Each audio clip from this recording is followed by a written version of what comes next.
What's going on, everybody? This is the Noah Gillian Show, and I, of course, am your host, Noah Gillian. So happy you decided to join in today.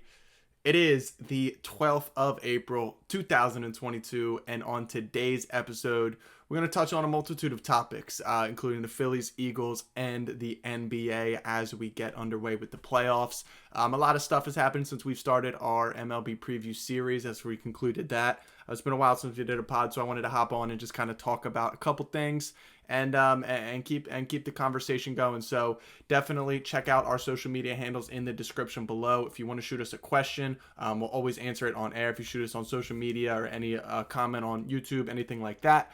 And without further ado, let's just jump right into it. All right, so to start off the day, we're going to talk about a little bit of the Philadelphia Phillies and their start to the season. It hasn't quite been what fans are expecting from the side. A lot of hype surrounding the Phillies, obviously coming off the pennant, the National League pennant in 2022, but they have started off 4-8, not much to be excited about from the Philadelphia Phillies. Currently in fourth in the NL East. It's been an interesting ride thus far. They started off the year out in Texas and absolutely came out like gangbusters. Started the game up 5-0 on Jacob deGrom, and then it absolutely fell apart. Ended up losing that game and losing the subsequent 2 games to the Rangers, and got swept out of their first series of the year. Ended up losing their first game of the next series before getting their first win of the year in Game 2 in the Bronx. Thankfully, they started off a homestand against some not great clubs. They ended up getting the Cincinnati Reds, who they won the series against there, and then just concluded a series against the Miami Marlins in which they obliterated them in the run differential, but ended up losing 2-3 in a game where they led in all 3 of those games. And in the first game, they put up 15 runs. So, overall, what are my initial impressions of the Phils to start the year? I think it's a fair benchmark to kind of start. I didn't want to come on here right after the first series or right after the second series and kind of, sound the alarm and everything like that, because I do think that you do need to give these things time, especially during the course of a baseball season that is 162 games. Like, you can't just overreact. And I think as Philadelphia fans, we tend to do that in terms of seeing negative results in small sample sizes. But in this case, I think we just have to give it time. I think that the things that you knew coming into the year have proven to be true.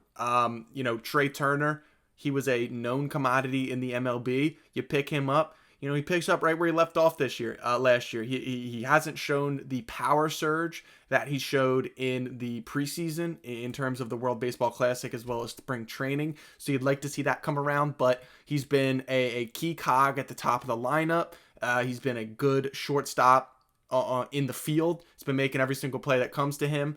And I think he's been a big addition, obviously, to the team that has been without Bryce Harper, and then obviously Rhys Hoskins going down with the ACL injury at the end of spring training.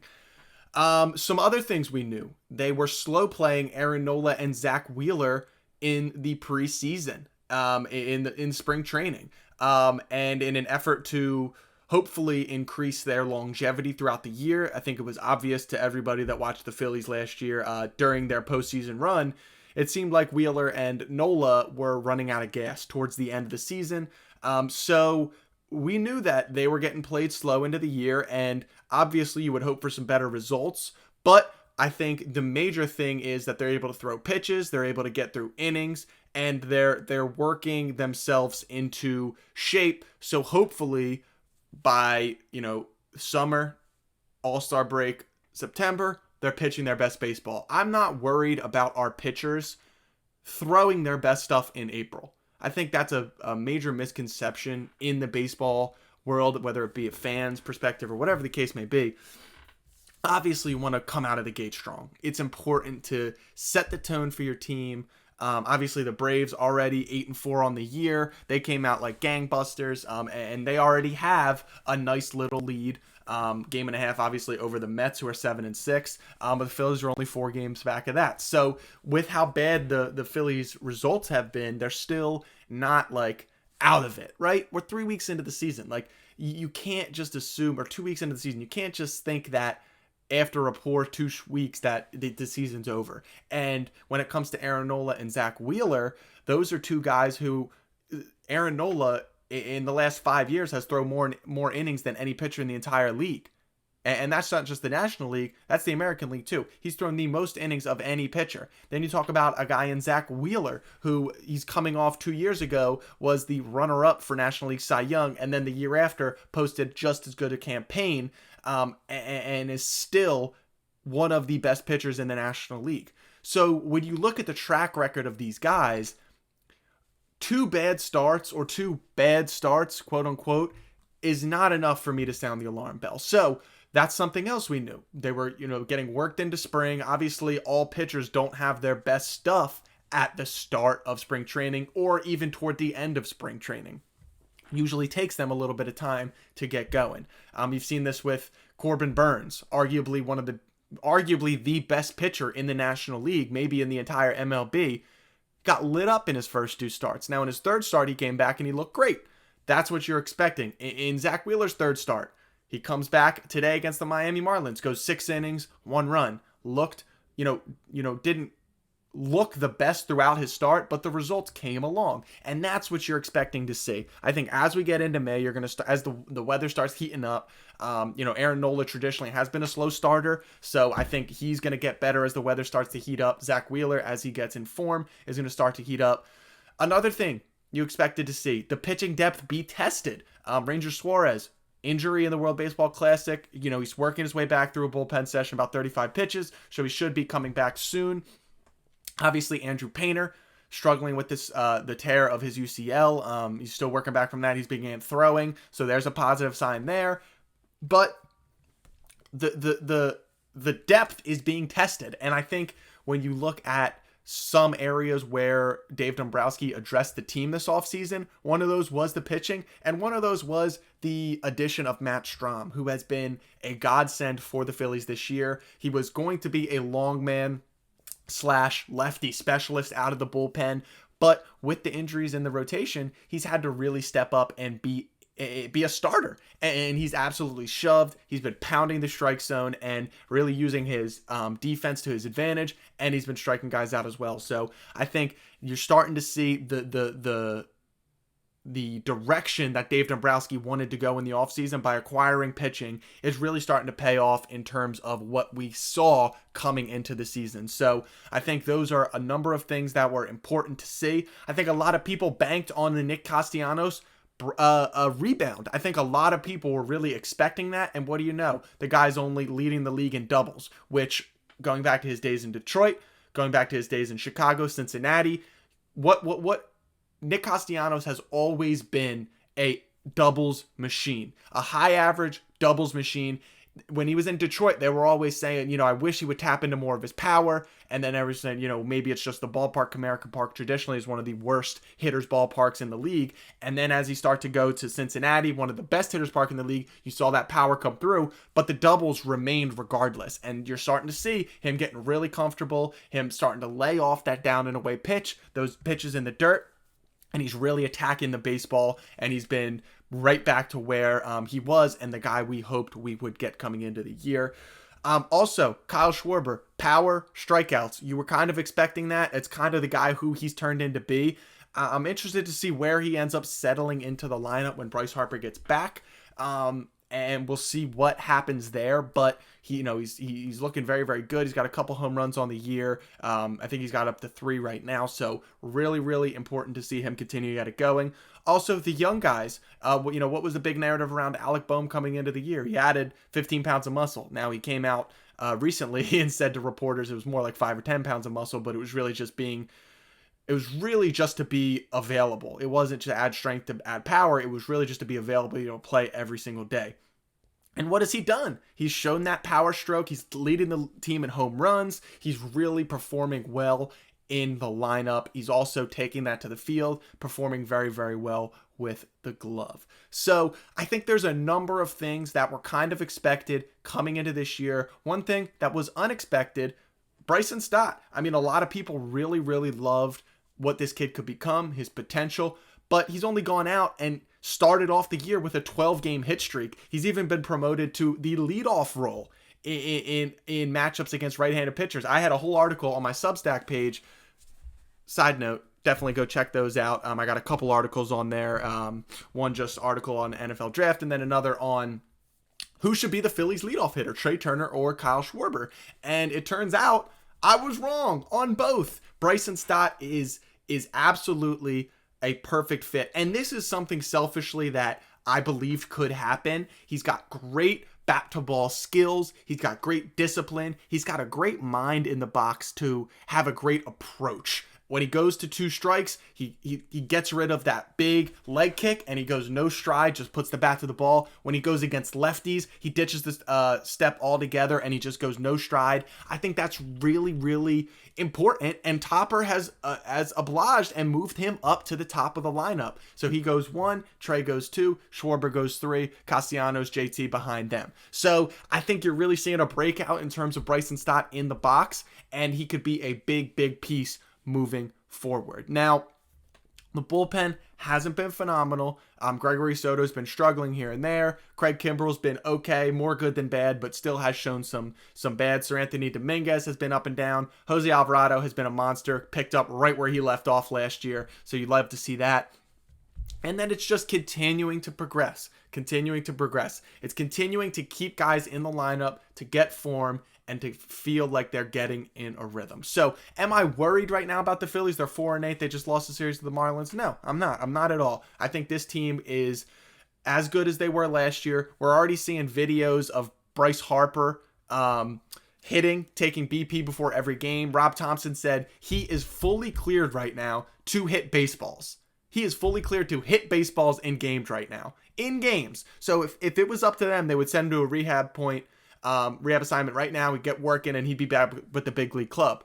But they're worried about Bryce Harper and his elbow sliding. They're worried about something happening when he goes in for a hook slide or something like that and scraping up his elbow and potentially damaging the ligament structure. So what does that mean? I think that means we're about a month away from Bryce Harper returning to this lineup. And when you see that, this guy is not only probably the best hitter on our team, this guy not only is as clutch as they come, but he is the energy and the moxie behind the Phillies. He brings that swagger along with Rhys Hoskins. I think both of those guys being out of the lineup is a big reason why they've been kind of struggling with momentum and identity and that stuff. But once Bryce comes back, I think he's just going to take the weight off of everybody's shoulders. That's what your superstars do.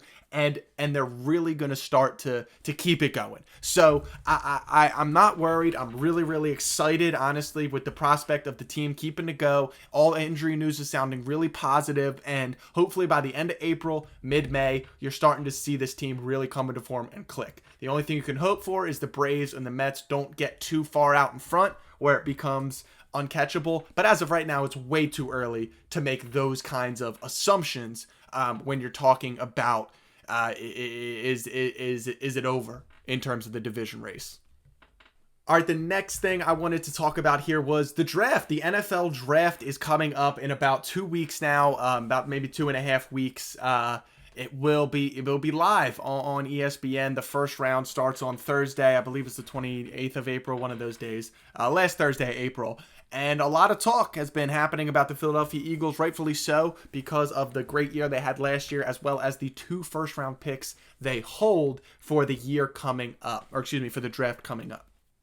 Now, a lot has been made about what the Birds should do in this draft. And I think it's really, really interesting. There's a number of different avenues they could go. The main one being Jalen Carter, a big defensive tackle who everybody after the end of the college football season said this guy is the best player in college football. He is the number 1 prospect in the draft. He will go number 1. Maybe behind quarterbacks, but outside of quarterback, he is the best position player in the league. So what happens? Something happens where he's involved in police investigation. Then something comes up, his pro day, where he looks out of shape, he's struggling, and all of a sudden there's rumblings that he's off draft boards for certain teams. And if there's one thing about Howie Roseman, it's that he loves the defensive and offensive lines. And when you got a guy like Jalen Carter, regardless of what happened at his pro day, right? Regardless of any police investigations that were open and shut, as of my knowledge, there's no more investigation currently going on. He's safe and sound in terms of not being suspended. He's got his community services doing that, yada, yada, yada. However, when you start to talk about a guy in Jalen Carter, what I just said, this guy is one of the consensus number 1, number 2 players in the draft. You're talking about maybe getting him at the 10th slot now. This very much is just ringing my bell, Laramie Tunsil. This guy, a couple years ago, was the best tackle prospect coming out of the draft. A video goes live during the draft. Like, picks have been made during the draft of him smoking out of a gas mask. And his stock plummets. People freak out. They don't know what's going on. He ends up sliding all the way down to number 13. Fast forward to present day, he has signed consecutive contracts to be the highest paid tackle in the entire NFL, and he's been a model citizen. He's been one of the best left tackles, or I believe he's left tackle, in the entire league, right? So you're talking about a guy in Jalen Carter, an elite prospect at a position of elite importance. Imperative. There's not even a word I can use to describe that tells you how much Howie Roseman loves the line of scrimmage. So I say all that to say, if he is there at 10, you pounce. If he is there at 8, you maybe attach a second round pick and you move up and get him. That is what the Philadelphia Eagles should do. Now, if he goes earlier than that, you fall back. There's a number of options. Peter Skoranek, I believe I'm pronouncing his name correctly, offensive lineman out of the University of Iowa, I believe. Obviously, I just said Jalen Carter, defensive lineman. What does Howie Roseman love? The line of scrimmage. You can make the case that Lane Johnson, he's only got a few more years left. You got to make the case that, your right guard situation with Cam Jurgens is unsettled. Obviously, Jason Kelsey's on the book for one more year. You got to start thinking about offensive line. Skoranek, I love addressing the offensive line. It's not sexy, but whatever. The sexy name is Bijan Robinson, running back out of Texas, arguably as good a running back prospect as Saquon Barkley was when he came out about 4 or 5 years ago. So a lot of people have been saying, let Miles Sanders walk, you draft Bijan Robinson, bang, bang, boom, your offense is explosive and going on. Now, I struggle with this one because I don't necessarily love, going out and spending the 10th overall pick on a running back. It's just not something that A, Howie Roseman has ever done, or B, has really paid off in the long run for most teams, right? Let's think of a couple recent examples. Number 1, Saquon Barkley. He missed the entire year because of knee injury, so you're paying him number 4 overall money to sit on your bench. Outside of that, he had 2 phenomenal years. Great year. They didn't even give him a contract. They put the franchise tag on him, so he's got 1 more year under contract. Ezekiel Elliott gets the big contract right away. Looks like he's got no tread left on the tires. Leonard Fournette, a top 5 pick, looked really, really good at times. Was great with Tampa Bay, but now is a free agent. And you're talking about a guy in Leonard Fournette who had flashes in the league, but never really dominated to the sense that you would expect being that high of a draft pick. So when you're talking about taking these guys that high, you need to understand the opportunity cost. And that's one of my favorite things when you're talking about NFL draft. The opportunity cost, right? What is opportunity cost? Opportunity cost is what you give up to take a certain opportunity, to make a certain selection, to do a certain activity, some kind of thing. What do you give up to do something else, right? So when you take Bijan Robinson at number 10 overall, what are you giving up, right? You're giving up the opportunity to address the line of scrimmage, whether it be defensive, offensively. You're giving up a chance to, and this is elite prospect status at number 10. You're giving up a chance to address your cornerback position where, although they re-signed Darius Slay and James Bradbury, situation is very fluid, both older, both obviously up there in age, so you can address the cornerback position. then you also talk about, well, what about the other running backs in this class? If I can take Bijan and the fifth ranked corner who has a third round grade in the second round, or I take Jahmyr Gibbs out of Alabama at number 30 overall with our first round pick, and I get the number 1 cornerback in the draft with my 10th overall pick, why would I not do that?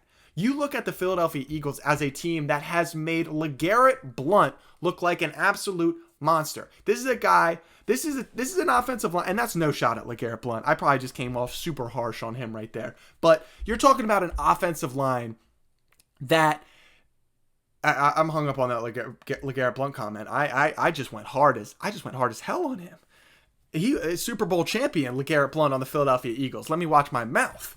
Okay, let me get back to this. You're talking about an Eagles offensive line that you have a all-pro Hall of Fame center. You have an all-pro, potentially Hall of Fame right tackle. You're going to have Cam Jurgens, a second-round pick, probably playing right guard, who's very, very promising, looked good in stretches last year. You have Landon Dickerson, Pro Bowl left guard, and you have Jordan Mailata, Pro Bowl left tackle. You have Jeff Stoutland, the best positional coach in the entire NFL, working on your offensive line, and the run game coordinator. They are going to get holes open. Like Rashad Penny, Eagles signed already, and Trey Sermon are 2 big body backs who are going to look phenomenal in this system. And you also have Kenny Gainwell and you have Boston Scott. So you have 4 running backs under contract already. So I just think, and obviously you can get rid of these guys. It's not like you have to keep them for the entire year. But you already have 4 guys under contract, and Bijan is a phenomenal talent. Phenomenal talent. And there's rumblings that Dallas is looking to maybe pick him up. So you'd be taking away from a division rival. I understand that. I just think that if you can address a greater position of need, whether it be offensive, defensive line, or cornerback, and then maybe at number 30, either trade up if Bijan's still there in the late 20s, or trade out of the first round completely and get a good running back in the second round, or take a running back in the third round. Kenny Gainwell was a 4th or 5th round pick, and he's still on the team, going to get a lot of touches this year.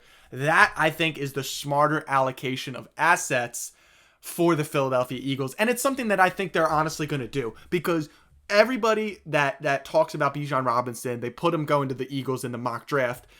They always say, Howie Roseman typically doesn't spend yada, yada, yada, this type of capital on a running back, but... And that should end your analysis right there. Would I'm like, would he take? No. The answer is no. Like, he's not going to take Bijan Robinson at number 10 overall. If he trades back to 16 or 17, now you're starting to think, okay, maybe there's something happening here. But I just don't think he is. So I think you have to address the offensive or defensive line with that first pick. When you're talking late in the first round, I think that's a prime trade back position. If there's someone that ends up falling late in the first round, I could see Howie pouncing and moving up. It's typical Howie, but I think that the Bijan hype train is just a little aggressive, and I think it is all about the opportunity cost of what you can get later and still get an elite prospect of a greater position of need at number 10. We'll have a lot more talk of the NFL draft as we get closer. If there's any big deals or anything like that, we'll be on the case. But as of right now, we'll be amped up, ready to go as we get closer to draft time. All right, to finish off the show today, I want to talk a little NBA playoffs because they are underway. Starting off, let's talk about that crazy NBA play-in tournament game between the Timberwolves and the Lakers last night. Just an unbelievable game, a super sloppy end of the game that was just unreal, a great playoff atmosphere in Crypto.com arena. LeBron James still getting it done. Anthony Davis still being an idiot and fouling a three-point shooter up 3 from the deep corner. Just bonehead, but whatever. LeBron ended up looking phenomenal in that game. I just think the Timberwolves aren't really ready to be there yet. You watch the end of the game and they just didn't really know what to do. And it's so obvious when watching them. Karl Anthony Towns is just such an enigma because he's such a great shooter. He's such a great player, but just the aggressiveness always seems to not be there. It always seems to come and go. So that's where you could see in the end of the game, he wanted to take these big shots, but once he got bumped, it was I got to pass the ball. And then Anthony Edwards, that guy just wants to chuck up threes. He got to the rim a bunch of times. I don't want to say all he wanted to do was shoot threes, because he did get to the rim and make some plays happen. But even when he got it, it was a lot of hesitation. Like, what do I do? It wasn't catch and go. It wasn't like I need to make a move and go to the basket or step back for it was like dribble, dribble, dribble, dribble, dribble, dribble, dribble. Okay, now I'm going to make a move. And by that time, the defense is set and shifted. The only guy who really the only guy who really knew what he was doing out there was Mike Conley. And he saved the game for them by hitting those 3 free throws at the end of regulation. But overall, I just think that the Minnesota Timberwolves aren't quite ready to win yet. It'll be great for their development right there, that game, but I think it was a little bit tough. The other game in the play-in that I want to talk about is the Atlanta and Miami game. Miami ended up losing at home to the Atlanta Hawks, even though Kyle Lowry finally dialed back the clock and looked really, really good. But I want to talk about Jimmy Butler for a second, because is Jimmy Butler a free agent after this year? Is that something that I am? Is that something that I am thinking about? Because I think that he is. He is a free agent after this year. What do we think about a sign and trade the other way? Let's send Tobias to Miami and you bring Jimmy Butler back, re-sign James Harden, and you run it back that way. It's just a thought. It's just something I'm thinking about. Jimmy Butler seems frustrated in Miami from everything we've seen. Now, is not someone who's going to say that or ever really show that a ton, but it seems like, the team that he went to isn't quite the team that's there now in Miami. And I think the team that he left when he left Philadelphia is not the same team that it is now. I think it's a lot better atmosphere. Joel's so much more comfortable in his skin. You got James Harden, an elite distributor of the basketball. So now all you're asking Jimmy Butler to do is score when the ball comes to you and lock down on defense and rebound. I think that's going to be a very, very interesting thing. I think the only way it would work would be a sign and trade, because Jimmy Butler obviously is a free agent. He's also 33. He's going to be 34 by the start of next season. I think the Sixers clock is running, especially with James Harden, especially with Joel Embiid. I could very, very well see this happening. Jimmy Butler going to Philadelphia. So that's going to be something to key in on. Other matchups, I expect the Sixers to roll the Brooklyn Nets. We'll see who the Boston Celtics end up the Boston Celtics are going to end up getting the Atlanta Hawks. I see them rolling over the Hawks. And then we'll see who the Milwaukee Bucks get, but I expect them to roll over as well. The other matchup, Cleveland and Knicks in the Eastern Conference, is going to be an absolute fist fight in a phone booth. Shout out Nick Jack. It's just going to be a great series.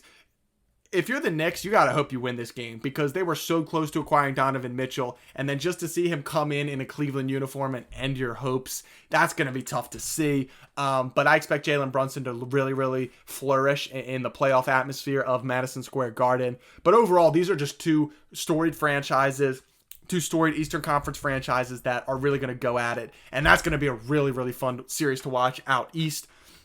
Out west, I think the series of the first round is going to be Golden State and Sacramento. Now, maybe I'm just saying that biasedly because I'm a Golden State supporter, but I think that Sacramento is going to be so juiced up to be in the playoffs. The first time they've been in the playoff, they just snapped the longest active playoff drought out of any of the major four sports. So I think that arena, the Golden One Center, is going to be out of control. Add into the fact that you got Steph Curry, add into the fact you got the defending champs, add into the fact that Andrew Wiggins is now back, Gary Payton is now healthy, everybody on the Warriors is healthy and active. You're talking about a series with a big potential for fireworks. I can't wait to watch that series. I have Golden State in 5. Actually, you know what? I have Golden State in 6, because obviously Sacramento has home court advantage. I think Golden State closes out in Game 6 at home.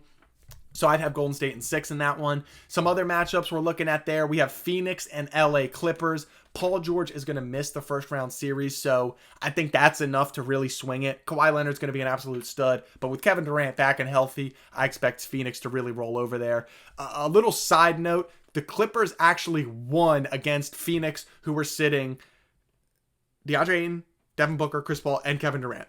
Phoenix sat all 4 of those guys on the last day of the regular season against the Los Angeles Clippers. Now, if the Clippers lost that game to Phoenix, they would be the number 6 seed, and they would go against Sacramento, and that would leave Golden State as the 5 seed to go against Phoenix. But because they won a thriller, They end up drawing the Phoenix Suns with a rested Kevin Durant, arrested Chris Paul, arrested Devin Booker, arrested DeAndre Ayton with no Paul George, and they don't have home court advantage. I see Phoenix in 5 in this one, and I think a lot of games may not be close. But that was just some fun. I think it works out perfectly for Golden State because now you got Sacramento, an inexperienced young team, and then if you win, you potentially have the Grizzlies. So I think that is just works right into the Golden State wheelhouse, and we'll see if they can advance to the Western Conference Finals. The other games, obviously, Los Angeles Lakers are going to be going up against Memphis due to their play-in win. I don't know what to make of the Lakers. Everyone seems to think they can do well. They can do this. They can do that. Yes, they have LeBron James. As much as I don't like him, yes, they have Anthony Davis. They are in any game. But I do think Memphis wins this one. I think they get a little bit too big for their bridges sometimes, but I do think they end up winning this one. I'll say Memphis in 6.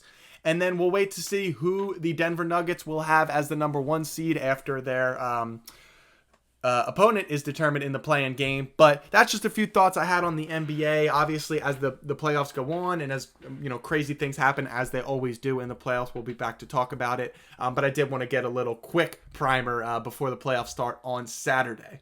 All right, guys, that's going to wrap it up for this episode of the pod. Please hit that subscribe button if you're watching us on YouTube. Please leave us a 5-star review. Apple Podcasts, Spotify really helps the podcast grow. You can check our handles in the social media below. Also, shoot us any questions if you have any. We'll be sure to answer them live on air.